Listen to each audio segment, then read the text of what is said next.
program is paid for by the concerned clergy. The views and opinions expressed in this program are those of the hosts and guests and do not necessarily reflect the views of Urban One Incorporated, Radio One, or any of its subsidiary companies. The concerned clergy invites you to their weekly town hall meeting on Praise AM 1310, 95.1 FM. Well, we invite you to catch our Substack. And our Substack will play tomorrow morning. That's the replay of tonight's program. That'll be on the Progressive Indiana Network. That's our Substack. And you can catch the entire program if you, for some reason, aren't able to be able to listen and watch on tonight. You can do that. If you are happen to be driving in your car, you can tune in to Praise AM 1310, 95.1 FM. And you can listen to us. Or if you happen to be on Facebook or YouTube, you can catch us on this Concerned Clergy of Indianapolis Facebook page. I want to welcome everyone to our program on tonight. I'm Reverend Tony Alexander and glad to be able to be with you on this evening. I got several topics we're going to be discussing on tonight. We're hoping to have a guest as well. Looking to hear from the trustee at Pike Township, Annette Johnson. Looking for her to come and join us as well on tonight. But as we get started with our program, I want to remind you that you can be part of the program. And how can you do that? Well, you can do that by calling into the radio station, and that phone number is 317-480-1310. Once again, 317-480-1310 is that call-in number. And you can also comment on our Facebook page also, the Concerned Clergy of Indianapolis. Let's go ahead and get started. First of all, a lot of things going on with the data centers. On today, Congressman Carson announced that he's going to be putting together some legislation in regards to data centers. And with that, question is, what exactly is he going to be introducing? I'm not sure what it is exactly he's going to be sharing. This issue of data centers has kind of been lingering on for some time. For the most part, since we had that data center in Franklin Township that was being proposed. So since I don't know, that's been over a year or so. Haven't heard a whole lot from our congressman. However, what he has told us is that he is going to be introducing maybe some guidelines. He's going to be introducing some things there that those developers that are interested in bringing data centers into our neighborhood, he's going to be saying, here's what some of the things that the community needs, and we need to make sure that the community voice is being heard. So that's what's going on. Once again, he announced that today, that he's going to have something for tomorrow that he's going to be proposing. Also, we have our city county council that is supposedly, trying to put on some guardrails as well. And that is something that they actually had the opportunity to do earlier on in the year, and they didn't. They had an opportunity, when they were voting on the Metro Blocks data center there in Martindale, Brightwood. They had an opportunity then to put some guardrails on, but they declined to do that. But now they're telling us that they're getting ready to put some sort of guardrails, if you will. They're going to propose something in which they're going to say, here's some of the things that we are proposing. And here's my question. This isn't new. It's been going on for some time. However, it's like now all of a sudden we have folks that are wanting, and when I say folks, I'm saying specifically our legislators that are wanting to quote unquote act in regards to these issues. And I think a lot of the debates, a lot of the discussion has been could have been better handled if, and good evening, Gloria, could have been handled if we had some of those things in place.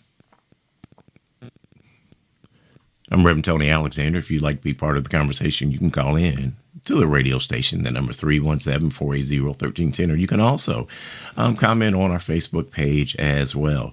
But I think if early on, when we had City County Councilor Jesse Brown, he proposed that, we put up some sort of guidelines, guardrails, have, some transparency when it comes to the developers of data centers. He proposed that in a caucus that is majority Democrat. He's a Democrat. However, they voted it down.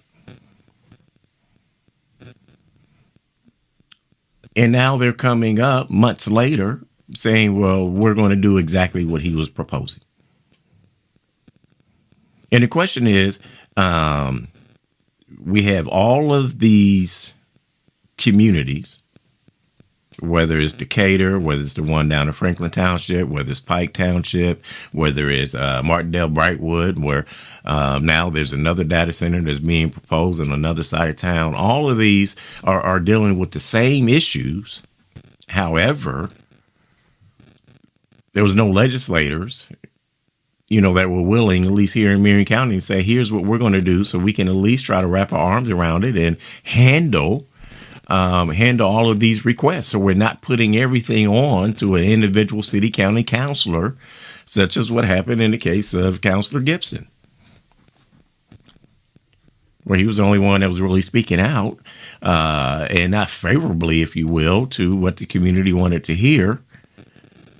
But at least he was the only one speaking out. For the most part, you didn't hear many other folks speaking out and saying, here's what we need to do, here's what we're going to do. But now they are. And now we're hearing that Congressman Carson is saying that he's going to do the same thing, that he's going to propose at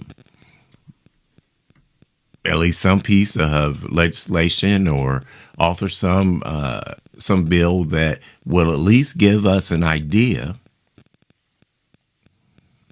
and what are some things that the community has already been asking for, what the community has already, they're being coming to the table wanting to find out some transparency as far as how big is the data center going to be, what's the energy, what's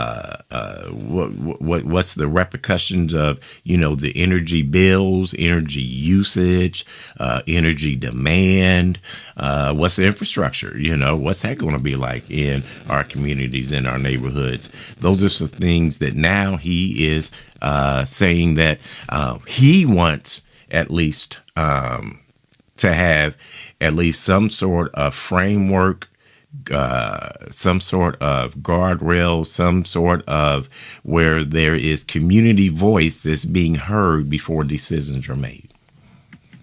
And we actually had that come up in Pike Township as well. As we're looking for our trustee to come in, and we're going to go ahead and bring her here in just a second. But that's one of the items that in pretty much every township that we're facing, that is having to be dealt with in all of the communities across Marion County. So what we're going to do is we're going to take our break a little bit earlier on tonight. We're going to bring our Pike Township trustee in. But I do want you to, as you're thinking about voting, have a voting plan. Have a voting plan. Tomorrow, Thursday, at 11:59 p.m. is the last day that you can request a vote, a mail-in ballot. So tomorrow, you can actually do that. You can go online and you can request that mail-in ballot as an absentee ballot. Once again, tomorrow's the deadline for that. And then this coming Saturday is when the satellite voting centers are going to open up. And there's several early voting locations that are getting ready to open up, and those are across the city, the county. So in all of the townships, well, the majority of the townships, Decatur, Franklin Township, Perry Township, Warren Township, you can go to their government centers. So beginning on Saturday, you can go to the government centers and you can vote there. Once again, that's Decatur, Franklin, Perry Township, and Warren Township. Then in Pike Township, you can vote at the public library. Also, Fort Bend branch of the public library, you can vote Cranard Park. And then lastly, you can vote at St. Luke's United Methodist Church there on 86th Street. So you can vote there as well. That is beginning Saturday. But right now, the City County building is already open where you can early vote. And that will remain to be open up until May the 4th at 12 noon. And then Election Day is May 5th. The main thing is have a voting plan. Have a plan on what you're going to do. Have a plan on how you're going to vote. If you're wanting, once again, to vote by mail, you have to do that by tomorrow. But we wanted to encourage everyone. Let's change the narrative. Let's change the dismal numbers that Marion County has typically had when it comes to voting, especially in primary elections. Let's increase those numbers. Let's increase those percentages. Don't just be registered, but get out and vote. So we're going to go to our first commercial break. We're going to do that a little bit early. And then when we come back, we're going to invite our Pike Township trustee, who's actually running for re-election, Annette Johnson. We're going to have her join us. But let's go ahead and go to our commercial break. If you'd like to be part of the conversation, you can call into the radio station. That number's 317-480-1310. Once again, 317-480-1310. Or you can also comment on our Facebook page, and we'll try to catch those comments as well. So you're listening to the Concerned Clergy Radio Show on Praise AM 1310, 95.1 FM Indy's Inspiration Station. Welcome back to the Concerned Clergy Radio Show. I'm Reverend Tony Alexander. I'm glad to be with you on tonight, and I'm joined by our trustee from Pike Township, Miss Annette Johnson. And Miss Annette Johnson is she's running for re-election on tonight, and we're glad to have Miss Johnson come and share with us. Trustee Johnson, how you doing this evening? Oh, good evening. Everything is going good. I'm doing great. Thank you for this opportunity. All right. We're certainly glad to have you. And if you happen to be listening to us on tonight, feel free to call into the radio station. The phone number is 317-480-1310. Once again, 317-480-1310. You can also comment on our Facebook page, the Concerned Clergy of Indianapolis. Feel free to do that as well if you have a question or comment for our trustee on this evening. Before we get into your actual campaign, Trustee Johnson, just kind of give our listening audience just, a quick summary, if you will. What is the role of a trustee? Because we have a lot of new voters that it seems like are getting out now in this election cycle, and some aren't even sure. Well, what does a trustee do? Well, again, Reverend Alexander, thank you for this opportunity. What a great question. What is the role of the trustee? Well, the trustee is an individual in the community of a township that provides emergency assistance, as well as I'm able to also provide fire protection. But again, my main role is to provide emergency assistance. That might be in the role of utilities, mortgage, rental payments, clothing, school uniforms, food vouchers, diapers, I would say supplies for expectant mothers. Again, anything that an individual or resident is experiencing at an emergency rate, that's what the trustee's role is to do, to be that helpmate in her community. Well, Trustee Johnson, I mean, you just listed a whole gamut of issues in which folks are dealing with daily. So where does a budgeting for a township trustee's office, where does the funding come from? If someone is, just curious, well, where does the money come from to do all of the services that you just described? Okay, yeah, another good question. Again, as you just said, the services that are provided through the trustee's office is within the tax base of those particular residents that live in that community. So we have 9 townships. There are 9 trustees, and we all have same functions, some more than others. Again, there are only 3 townships that have a standalone fire department, and Pike Township is one of those. And so I'm also able to have a budget from the fire department that helps with the fire protection, again, from the tax base of the residents in Pike Township. So if someone's, because you mentioned things such as housing, rental assistance, utilities, what are the quote unquote, I'll say qualifications, if you will? What do I need to present to the trustee's office if I need assistance in, those particular areas? Well, again, we look at your finances from the past 30 days. We look at what has deemed an emergency.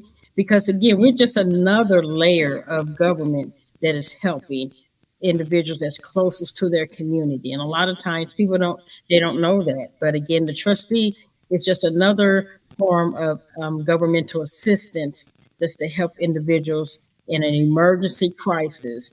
And so to qualify, of course, you have to live in your township. So we go by the zip codes in that particular area.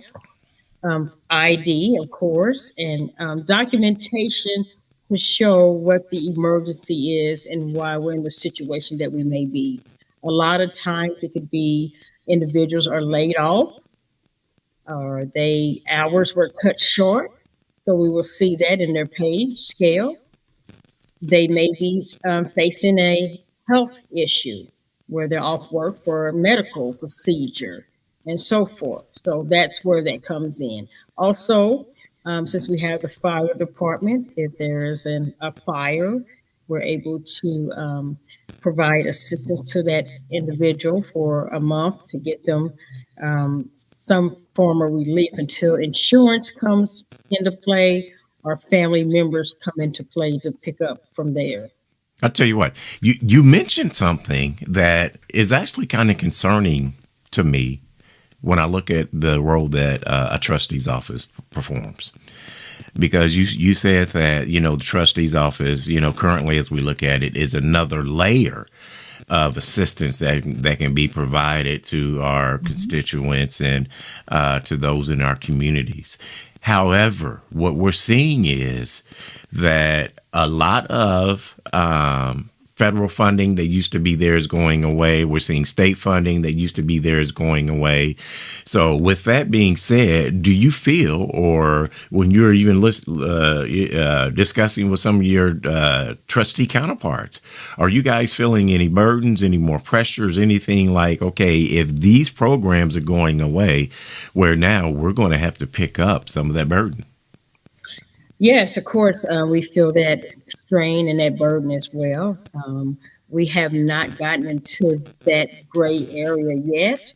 I do predict something like that in the next 2 to 3 years. The good thing is the trustee's office builds relationships. So I'm able to build relationship with churches, other community organization, centers, groups, and things like that, where they can come in and help fill that void as well. But again, our funds and our funding is contingent on the tax base and the revenues that come into our township. And that is where we have our budgets to do 3 areas. Of course, township assistance, emergency assistance, small claims court is part of the budget. And then a bigger chunk of our budget is the fire department, because that is a huge undertaking with men, women, paramedics, EMTs, all the things that go into that. And so that area of the budget is extremely large. And even with the vehicles and the apparatuses and the engines that they use, all that is very, very expensive. How long have you been the trustee in Pike Township? This is my 8th year, so my second 4-year term. Okay, so you've been 8 years. Have you seen anything different from when you first came into that office? I mean, I know you kind of worked within the township, but now having been the trustee in the township, anything different from the level of, I'll say, constituents' needs in the township? Anything that's really changed where you saying, here's what we were really facing and what folks were really facing, coming in 8 years ago versus even now, or whatever you can, do a comparison and contrast. Well, again, I served on the township board for 14 years, and it was there that I had a foundation. And I brag about that. I talk about it all the time. 14 years serving on a township board. I was able to see a lot, be the ears and the eyes. And then I took that into becoming the trustee. That was the focus for me running the trustee because I wanted to do some things differently. Trustees, again, a lot of people didn't know that the trustee's office was in the township. We always got that. And so what I've been able to do is be a trustee that's out in the community. We vamped a website. So I have a township website that has all of our information on there, all of our forms, our documents that you need. And so I want to be very transparent to make sure individuals that are in need know the trustee's office is here, know what they need when they come, and then kind of get to know my staff. We're all listed on the website. So that's one of my proud, I would say, moments is having the website and having a community page and an outreach page and just changing the whole, I would say, that atmosphere of the trustee's office with putting an on-site food pantry, on-site mother-baby room with diapers, and again, outdoor in the area of food that people just come up off the street, no questions asked. So just really being a trustee that can provide the services on an emergency, level, because a lot of times individuals don't understand. It has to be something that has occurred in the last 30 days that is deemed an emergency for you. And so that's my role. If you'd like to be part of the conversation, you can call in to the radio station. That phone number is 317-480-1310. Once again, 317-480-1310. So what's the number one issue that you find yourself being faced with as you have folks walk into your office? Right now, it's the utilities. The utility bills are just, out of control. And so that is one of my things that we're facing. I've been able to work with other utility assistance programs. And the one that we're working with now is called WAF, Winter Assistance Fund, so WAL. And so I do that every year. I really come alongside the Winter Assistance Fund and make sure that I'm able to get these utilities bills down to an area or a money area that residents and clients can afford. Okay, so you mentioned that has to be a 30-day, something happened within, last 30 days. Most folks, when they're looking at their utility bill, it's like, okay, it's not 30 days. I'm behind maybe 30, 60. And okay, if they weren't cutting me off in the wintertime, it could be 90 days now. How do you address that when you're looking at that 30-day emergency? Is it 30 days where my services are going to be disconnected now, or kind of help folks understand that? Normally, it's still 30 days because they have a time frame period when they're going to be cut off. I can give an example. I had a young man. He's working a full-time job, but he has a lot on him with other family members that he's been trying to help. And then he did get some of his hours cut. And so his bill was a little over $600. And so what I try to do is pay the full amount. Because again, there's guidelines, there's set money levels for you to pay utility bills. But my goal as a trustee has always been to pay the full amount. That way he has a zero balance. As of today, he has a zero balance. Now, I don't know what's going to happen in May, June, July, but I make sure that all of the clients that come into the trustee's office, we pay the full amount. Now, when it's 1,500 and 2,000, that is a little bit out of my scope. I'm not able to do much about that because that's just, we don't have $2,000 to pay on individuals, utilities. And that's why I use part of the winter assistance fund because they're able to give me 800. I try to match it. I'll get 800 from the winter assistance fund, and then I add 800. And then now we cut it down to 1,600. Now, a lot of times, folks, they also, if I'm behind, not only do I have to catch up, but now I have to pay a deposit. Will the trustee's office, assist in that deposit as well? Not a deposit. Again, the bills that I'm getting is I'm trying to pay it before it gets disconnected or cut off. Okay. So I deal with all disconnects. And so that's what I'm working with. No deposits. So because again, this is government money, and some of these guidelines are very strenuous and so stringent. And I have no control over that. I would love for state legislators to lobby, to update some of these guidelines and to provide some type of cushion for clients and our constituents. But again, I only can do what I'm deemed to do. But again, we work very hard to get it down as much as I can. My senior citizens, I do not mess around with them. I pay all of their bill for them. Again, I don't know predicting what's going to happen in, say, May, June, July, and August, but at least I have gotten you to a zero balance. Okay. Well, you're running for Pike Township trustee once again here in the Democrat primary. Kind of, share with the audience, why should they, reelect Trustee Johnson? Well, as a trustee here in Pike Township, I've done a lot of, I would say, updates and really changed the whole, I would say, demeanor of township services here in Pike Township. I have been an advocate for protecting our fire department. I believe in township government being close to the people. So I have worked very hard to make sure that, again, my Pike Township Fire Department, which saves lives, it protects our community, and it is among the best in the state. And so I've been working hard on that level.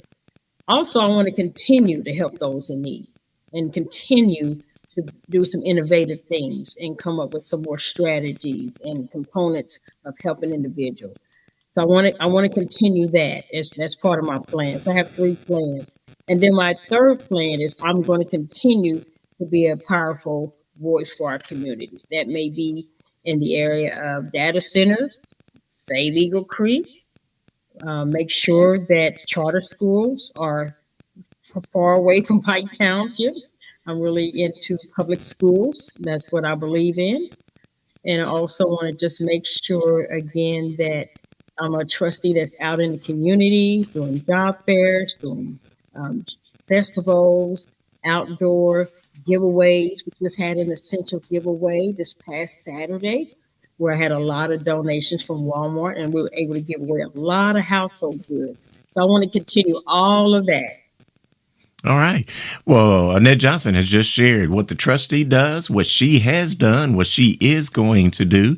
And Trustee Johnson, if someone would like to be part of your campaign or would like to get more information, how could they do that? Well, we have a wonderful website. I would love for people to go on and look at the website. It's Annette Johnson 2026.com. And you're more than welcome to call me. I'm transparent, live in Pike Township, been in Pike Township. You see me in the store, shopping everywhere. You can, my cell phone is 317-418-7801. And so again, that's Annette Johnson 2026.com, or you can call me at 317-418-7801. All right. Well, Trustee Johnson, definitely best wishes for you during your campaign. And thank you for joining us and sharing what it is that you're planning to continue to do in Pike Township.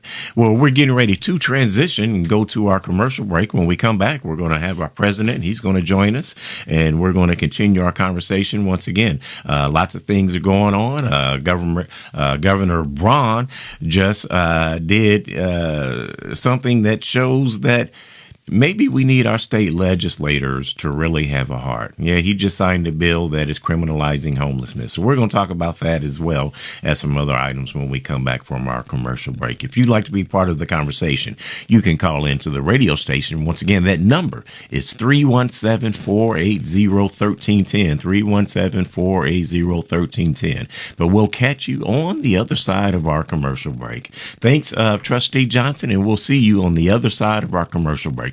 You're listening to the Concerned Clergy Radio Show on Praise AM 1310, 95.1 FM Indy's Inspiration Station. Catch our Substack that comes Thursday morning on the Progressive Indiana Network, and that's the replay of tonight's program. Once again, the Progressive Indiana Network, tomorrow morning, you can catch our Substack. I want to welcome in our president tonight, President Pastor David W. Greene Sr. How you doing, Mr. President? Alexander, glad to be able to join you. We had a busy evening and a busy day today, but I'm glad to be in here for this back half of the program. Well, we're certainly glad to have you on tonight. I had a good conversation with Pike Trustee Annette Johnson on tonight, and she's been fighting. You know, we talked about data centers earlier in the program. She's been fighting that fight. I know you have as well. And from what I've heard, kind of go back a little bit to that conversation, is that now in Decatur Township, those folks are actually filing a lawsuit in regards to the rezoning of that data center down there in Decatur Township. And then there was also an announcement of another data center that's also being proposed on another side of town here in Indianapolis. So these things are certainly a lot of activity. And with that, Mr. President, we've had our Congressman Carson, that said he's going to introduce something on tomorrow that's going to hopefully, bring the community voice into play when it comes to these developers. And even the city county council now is saying, we're looking at doing some things to put some guardrails, which, I think, it's great. But my question is on all of that, Mr. President, how come we weren't doing this stuff ahead of time, especially when we had what was going on with Franklin Township and knew that several other data centers were coming down the pipe line sometime, in the very near future. And now we're reacting, and you have so many communities that are in an uproar because they feel like they're fighting this battle on their own. I think what we're seeing, Rem Alexander, is the power of the grassroots. I think that obviously there was a plan and people were executing their plan. But what has happened is a number of voices have raised their voice. And I think that people are now, especially in the midst of an election, revisiting, wait a minute here. Maybe I shouldn't be on this side of this issue. I need to go back and revisit it. So I think a lot of, I would applaud the grassroots community for speaking up. And I think that's what you're seeing now is people beginning to listen, or at least appear that they're listening, and to respond to that. And so it didn't happen top down. This is something happening bottom up, that's swelling up, and people are being forced to, who thought maybe this would go away after a little while, and it hasn't gone away. I mean, I think of what happened here at Pike Township. I mean, you see those Save Eagle Creek signs a ton of places, right? Everywhere.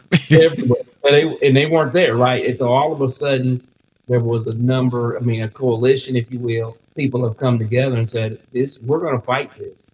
And it wasn't because somebody at the top organized it. It's driven by grassroots efforts, and those of us are saying we're not going to sit on the sidelines for this fight. And so I think that's what we're witnessing. I'll be excited to hear about what the congressman has to say. I'll be excited to see and hear what the city county councilors are saying. Matter of fact, we need to hear from the mayor on this, right? So all of those people who occupy those seats, this is a great time to stand up and let their voices be heard while all this is going on. And clearly there's a concern. And, on one side, they say they want people to be engaged. You can't continue to do like what you did just a couple of weeks ago with Councilor Ron Gibson and the community when they came in from Brightwood and shared. So if you want people involved, you want people to come and voice their concerns, you better find ways to say, how do we listen to the community? Because we need to do that. I think that's a clear message being sent, and I think a lot of political people are understanding that.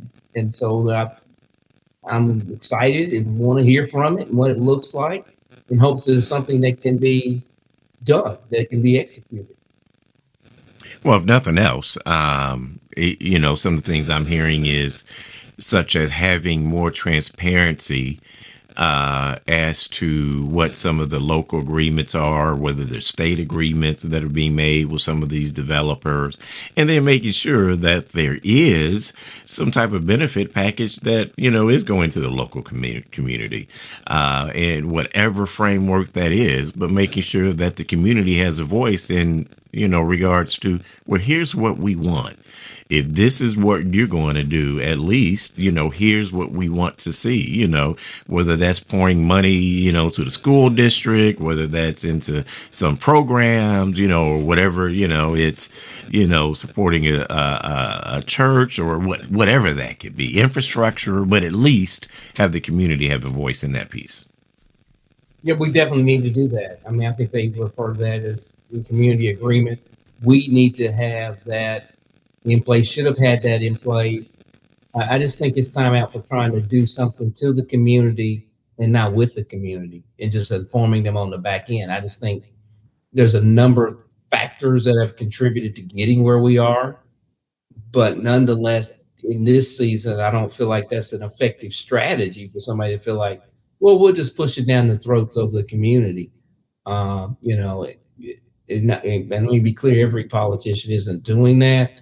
I mean, we just had Trustee Johnson on, who's outside of her trustee job, and she's engaging in Save Eagle Creek, et cetera. That's not necessarily the trustee's responsibility, but she's a clear advocate for saving Eagle Creek, pushing against data centers, supporting public education. So she has stood on those things, and that's something that she continues to do, that quote unquote outside of the responsibilities of a trustee, but she's letting them where she's at. So I don't want to mislabel or people believe that all politicians are over here. There are some of those that are still community minded, still listening to the voices of the community and still committed to the community. But that's what we need more of in this season, and not running from what their position is. So definitely, folks, there's a meeting coming up, I know, in regards to this new data center that's being proposed. And if I remember right, I'll try to get that information. It's actually going to be next Monday. So it's going to be at the Downey Avenue Christian Church, 111 South Downey Street. That's for the proposed DC Blocks data center. That's in District 14 for those of you that are in Indianapolis. So they're going to be having a hearing there, they're going to be having a meeting there that's being hosted by City County Councilor Andy Nielsen. So if you're in that district, you can once again, you can attend that meeting. It's even going to be live online. So you can submit a question. Just do a Google search on DC Blocks, and Blocks is spelled B as in Baker, LOX. LOX as an X-ray. You can register, and then you can get a link to the feed for that evening, so you don't actually have to be there in person. And that's what we got to do. We have to continue to be informed, and then not only just be informed, but be engaged and provide our input. Now, Mr. President, I do want to transition a little bit. And if you're listening, like to be part of the conversation, you can call in 317-480-1310. But there was you put out a press release in regards to what Governor Braun just did, and signing, or, was kind of more ceremonial signing. I think that's how you even described it, in which he's pretty much criminalizing those homeless, or our homeless neighbors out there in that don't have anywhere to go. And you spoke out on that. Can you speak out a little bit about what exactly Governor Braun is doing with this signing, and then even your role, because as part of the press release, you talked about how you're engaged in the Mayor's Commission on Homelessness. Kind of speak to that piece as well.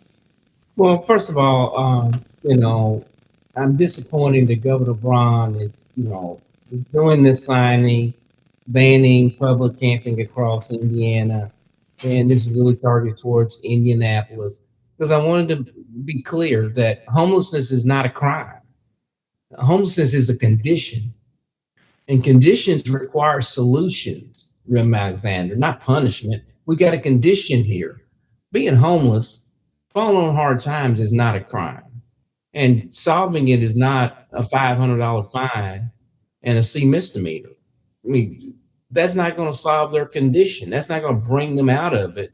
And where are these people supposed to go? And so we're not going to be able to legislate people out of homelessness. And that's not a solution. We really need to focus on solutions. Solutions like housing, mental health care, addiction treatment. That's what we got to focus on. Not just saying, okay, here's a solution. Somebody's down. Here's a $500 fine for them. That's not going to fix it. And, I serve on the Mayor's Leadership Council on Homelessness. So I've seen this stuff. What we need to do is expand access to affordable housing, invest in that mental health, substance treatment. We need to create better ways to get people to employment and stability. And, again, as with my platform, this is a moral issue. And, we can't even say we don't have the money, because at the same time, we're trying to still get the Chicago Bears. So it's not a case of we don't have the resources. We don't have the willingness. And we got to get the willingness to truly make a difference for the least of those. And people, when they fall in hard times, they're the least of those. And we need to care enough to be trying to help them, not put another barrier on them, not trying to hold them down, not trying to punish them because they fell down. Where's the hand to help them get up? Yeah, that's where I'm at. Reminds, I can't apologize for that. And I'm like, you can't say we don't have the money. Did you watch this and then turn around and say, okay, we're trying to get the Chicago Bears here. And we've been talking about data centers. What's the tax break for those people? 50 years? Oh, okay. So when you listen to the conversations we have, we should be able to pour into people and say, let's get them some help. Let's not kick them down. Well, especially, what's really frustrating is, every day, all day, you're almost hearing about where millions and millions and billions of dollars are being spent in all these other areas, whether it be the war, and then hearing, the president himself saying that we can't, pour into early child care development, or you can't pour into Medicaid, Medicare, and then any other issue. But yet you're hearing so many millions that are being spent in so many different areas, and there's nothing there that is really helping anyone, let alone our homeless neighbors. And here it is, as you said, money is not the issue. The issue is, are you willing to put your money, in a place to what you're really helping people. You're bettering their lives. You're making a difference in their lives. Or you're really, you have the same mindset as the president who says, well, our role isn't to help people, it's to defend people, and that's it. Exactly. I mean, we're trying to ask people that don't have boots to pull themselves up by the boots. What are we doing here? I mean, if you just look at it from a moral lens, how can that be a solution? That only further complicates things for the person who's struggling. Because if they don't pay the fine, which most likely they won't be able to pay the fine, then that's going to be lingering on their credit when you try to get them an apartment or whatever, because you got this $500 fine over here that you did not pay because you were homeless. And if you don't show up to court, now there's subject to be a warrant for your arrest because you didn't show up to court because you're homeless and I ain't got the money. Why am I even going to court? And all of that just it's a slippery slope. I might not even have transportation to get there. I mean, I'm homeless. So it all slides, right? So you go from this one bad thing to the next bad thing to the next bad thing, and there's absolutely no help in that. No help in that. What are we doing? What's the purpose of it? Well, we really, you've been making a critical point that this is really, a moral issue, and we need to address these issues, with a heart. And not just, looking at people as, numbers, pawns in a political arena, whatever, but really look at them as people. And these are the people that, that we're hoping are going to have, children. They're going to have children, and we're going to continue not a cycle of curses, but we're going to have a cycle in which where our children are doing better than we did. Their children are going to be able to do better than they did, because that's kind of what we saw in a lot of cases as we were growing up. Exactly. We don't get to where we are without that. It's far more challenging. And we're because keep in mind, a number of homeless people, the growing group is women with children. Mm-hmm. We're not taking that one adult now. We're taking that adult with that child, and now we're talking about potentially separating children from the mother. I mean, all this is just messy, and it's not a solution. We need to focus on solutions, not creating additional barriers, creating additional problems. Why don't we focus on a solution and move in that direction? We're not doing that. Becoming homeless is not a crime. It's a condition. It's not a crime. It never has been. So as we're rounding out tonight, I definitely want us, we spoke about it a few weeks ago, Mr. President, and that's having a voting plan. And part of that voting plan is knowing your candidates. We shared a little bit, from the trustee on tonight. You shared a little bit about what your platform, what you're running for. Just kind of remind folks before we hang up on tonight, what exactly district you're running on, and then how people can even get involved in that. Well, I'm running on the Affordability First platform. Everybody I talk to is feeling pressure. Regardless, in my district as Wayne Township, Pike, Zionsville, West Carmel, people feeling pressure. And seniors are feeling pressure. Other people are feeling pressure. The group that's childbearing age, they're feeling pressure because childcare is expensive or not even accessible. Healthcare is a struggle to get. Seniors are feeling pressure. They're trying to pick between what am I going to do for a meal and how am I going to get my medicine? And can I take all my medicine? Or can I only take a portion of my medicine because all this is expensive? So people are feeling pressure. People are feeling like, I'm not sure I'm going to be able to stay where I'm at and continue to, live my life. And whether you're on the older side and you're just thinking, I'd like to be able to stay in my house, or am I going to get forced out? Or on the younger side, man, I can't even get a house. Or if I got one, I'm not sure I'm going to be able to stay here because the rents and other things keep rising. So those challenges are out there. And then with that, we got to make sure we fully fund education because we got to help people grow their wages. So we got to make sure that we are investing in our children because that's our future. And then in Indiana, you got to always have a fight about something, right? So we got to save Eagle Creek. I'm with that group. I live by Eagle Creek. We got to save Eagle Creek. So we got to be engaged in that because I'm a firm believer. I don't believe that you're not going to have an environmental accident somewhere along the way. So if we're pushing out 25 million gallons of water going up to Lebanon, and they're going to bring wastewater back. For me, the question is not if we're going to have an environmental accident one day, Rev. Alexander, it's when we're going to have it. And when you have it, that does a lot of damage. And so we can't afford to play games with Eagle Creek, the reservoir. That's too much.